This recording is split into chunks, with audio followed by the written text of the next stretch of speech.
Olá, alunos do nono ano, tudo bem com vocês?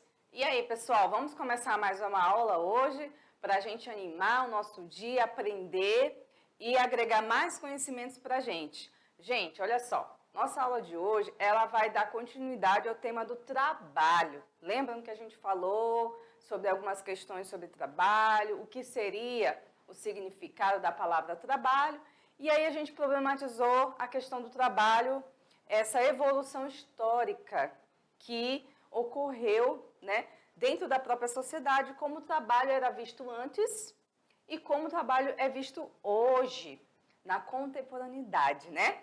E hoje a gente vai continuar esse bate-papo aqui, falando ainda mais sobre algumas questões importantes sobre esse tema. Vamos aqui para a tela para a gente conferir? Vem aqui comigo. Bom, nono ano, vamos lá, pessoal. Presta atenção agora. Nós vamos falar hoje sobre escolarização, né? Sobre trabalho e direitos. O que nós temos hoje de importante para falar sobre a relação entre escolarização e como essa escolarização ela se reflete na questão do trabalho. E, ao mesmo tempo, a gente também tem que se atentar para a questão dos direitos trabalhistas, como que isso tem mudado no dia a dia, como que isso está levando a algumas mudanças, porque as leis, gente, elas não são eternas, elas mudam. Então, com o tempo, você vai ver que aquela lei que tinha lá em 1950, por exemplo, hoje ela já não existe mais, hoje ela já modificou. Então, a gente precisa ter essa atenção, tá certo? Vamos lá. Então, hoje a gente vai falar sobre essa questão, começando a falar sobre essa questão da ideia de escolarização. O que tem a ver escola com o trabalho? Vocês acham que tem alguma relação? Claro que sim, né, gente? Então, pessoal, vocês acham que o estudo é importante para se ter trabalho? Vocês acreditam que estudar, ele vai te dar uma autonomia melhor em relação ao mundo do trabalho? Você vai conseguir ter um trabalho melhor, você vai conseguir arrumar um emprego de qualidade, com um bom salário, se você estudar mais ou não? Qual é a sua visão sobre isso, pessoal? O que vocês pensam? É bom, né, pessoal, refletir sobre esse assunto, porque vocês estão numa idade agora, no nono ano, que as coisas já começam a ficar um pouco mais claras, no sentido de que vocês vão precisar começar a tomar decisões, tá? Por mais que vocês sejam novinhos aí, mas as decisões já começam a aparecer como algo que é importante que vocês pensem, tá certo? Então, vamos aqui para uns dados, eu quero que vocês prestem atenção sobre esses dados em relação à instrução no Brasil, tá? Esses dados aqui, pessoal, é do IBGE, do ano de 2019, tá? A gente não tem os dados mais precisos agora, mas o que eu trago para vocês talvez reflita um pouco nessa realidade de hoje, tá? Olha só, o nível de instrução de pessoas com 25 anos ou mais de idade, certo?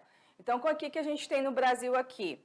Uma predominância de duas séries que são as pessoas que têm o ensino fundamental incompleto, que são 32,2%, e o pessoal, né, as pessoas do nível médio completo, 27%. Então, a gente, sem instrução, nós temos 6,4% da população brasileira. Nível fundamental incompleto, nós temos um bom dado aqui, um importante, né, dado que é 32% dessa população brasileira, um pouco mais de 32%, só tem o ensino fundamental incompleto, nem terminou o ensino fundamental, que seria o quê, gente? Do primeiro ao nono ano, né? 8% dessa população tem o ensino fundamental completo. 4,5% não terminou o ensino médio, né? Mas a gente tem um bom dado aí dizendo que 27,4% já terminou o ensino médio, ou seja, tem um avanço aí. Nível superior, apenas 4%, ou seja, a gente ainda tem um contingente muito pequeno de pessoas que têm o ensino superior. Apenas 17,4% da população tem o nível superior completo. O que a gente pode entender desses dados aqui? O que a gente pode traduzir que a ideia é a gente entender e interpretar, não é mesmo? Vamos para mais um dado aqui para a gente depois analisar isso aqui. A taxa de analfabetos entre 15 anos ou mais. Esses dados são de 2019, tá bom? Vamos lá. Aqui eles dividiram, né, o IBGE dividiu por região, ou seja, norte, nordeste, sul, sudeste, centro-oeste. Então, o que nós temos aqui, de uma maneira geral no Brasil, nós temos 6,6% da população analfabeta, tá? Não é um nível tão alto, mas é um nível significativo, né? Mas se a gente for dividir por região do Brasil, a gente consegue mensurar qual é a região mais crítica com relação aos analfabetos. Isso quer dizer o quê, pessoal? Quando a gente levanta dados, é importante, por quê? Porque a gente consegue mensurar aonde eu preciso trabalhar mais, aonde eu preciso melhorar as políticas públicas. Por isso, é tão importante a gente ter os dados, beleza? Então, reparem aqui comigo. A região do Brasil onde tem a menor taxa de analfabetos é Sudeste, que tem 3,3, e o Sul, que é o mesmo valor, né? Então, o Sul e Sudeste é onde menos tem analfabetos no Brasil. Mas a gente tem aqui, ó, Centro-Oeste, Norte e Nordeste como os maiores, as regiões onde mais tem analfabetos. E a região que ganha nesse ranking aí, de um modo negativo, é o Nordeste, com 13,9% dos analfabetos do Brasil estão na região Nordeste. E, professor, onde é que fica a região Nordeste? Justamente nessa faixa vermelha aqui, ó, que é a mesma cor que está apontando aqui no dado, tá? Então, essa região aí é a região que mais tem analfabetos no Brasil, só que nós do Norte ficamos em segundo lugar, com 7,6% de analfabetos. Prestem bem atenção nisso, tá certo? Vamos lá, vamos para frente. Olha só. Uma outra pesquisa do PNAD, né, que é uma agência nacional do IBGE, que também faz esse mensuramento de dados, ele diz que mais da metade das pessoas de 25 anos ou mais não completaram o ensino médio. Ou seja, essas pessoas estão entrando na escola, mas elas estão desistindo. Alguma coisa está acontecendo aí que a gente está, as pessoas, os jovens, não estão conseguindo terminar o ensino médio, o que é ruim, né? Então, olha só, aqui só o iniciozinho da matéria para a gente ver. Apesar da proporção de pessoas de 25 anos ou mais ter completado o ensino médio ter crescido, a gente teve uma ascendência, passando de 45% em 2016 para 47% em 2018, em 2019, mais da metade da população dos adultos não concluíram essa etapa educacional. Porque se você não completa o ensino médio, gente, você fica impedido, fica limitado e não consegue adentrar, né, na faculdade, porque você precisa ter concluído o ensino médio para ir para o ensino superior, tá certo? Vamos lá. Concluindo isso tudo que eu falei para vocês, vamos lá. Primeira conclusão. Grande parte das pessoas tem apenas o ensino fundamental incompleto no Brasil. Ou seja, nós temos um problema educacional a ser resolvido aqui. Beleza? A região norte, ela é a segunda pior região do país em número de analfabetos. Ou seja, a nossa região é uma região que precisa de mais políticas públicas para diminuir o analfabetismo. É uma conclusão dos dados que eu mostrei para vocês, beleza? E a outra questão é, quanto menos estudos, menores chances de ter melhores empregos. Se a gente for comparar a população brasileira com a população europeia, ou de outros países, como o Chile, nós temos uma população ignorante, no sentido de quê? De que não teve acesso a vários campos de estudo, né? Então, isso é um dado que nós precisamos corrigir e só políticas públicas do Estado que é capaz de fazer isso, beleza? Vamos lá. Relação de qualificação para emprego, e a gente vai problematizar isso aí. Olha só, o que é qualificação do emprego? São exigências definidas para ocupar um posto de trabalho. Isso faz parte de uma tendência de nível mundial. Ou seja, em todo lugar do mundo, gente, vai ter um nível de qualificação, vai exigir mais para você ter um emprego melhor. Ou, se você quiser, ou você não tiver acesso, você vai ter empregos com menos remuneração, entendeu? Com uma carga de trabalho maior. Dessa maneira, você vai, digamos assim, não vai ter aquilo que você desejaria, né? Então, essa qualificação de emprego, ela determina se você está à frente dos seus concorrentes, se você tem um diferencial ou se você vai ficar atrás dos seus concorrentes, porque quanto mais qualificado, mais você está concorrendo. Quanto menos qualificado, menos você vai conseguir chegar nessa concorrência e conseguir adentrar o mercado de trabalho. Vamos lá. Trabalho e direitos. Essa é a última parte da nossa aula de hoje. A gente vai entender um pouco que trabalhos e direitos, gente, é uma questão histórica. Por quê? Porque o trabalho ele já foi sinônimo de escravidão, servidão e também da falta de capacidade intelectual. Por quê? Porque quem trabalhava assim, ó, desse jeito aqui nessa imagem, repare bem aí, ó, eram pessoas que não tinham qualificação nenhuma. E ainda isso se traduz nos dias de hoje. Então, quem faz o trabalho pesado, trabalho físico, né, são pessoas que geralmente não têm qualificação escolar, não estudou, e aí acaba indo para esses tipos de trabalho. Nos tempos antigos, gente, de Roma e Grécia, essas pessoas eram escravizadas, tá? Isso não é só nos tempos de Roma e na Idade Média, não. Isso ocorreu até o grande início da Idade Moderna. No Brasil, precisamente, a gente só teve a abolição após 1988, ou seja, é muito recente, só temos aí menos de 140 anos de abolição da escravidão. A gente ainda está lidando com isso até hoje, tá? Bom, o que isso quer dizer para nós?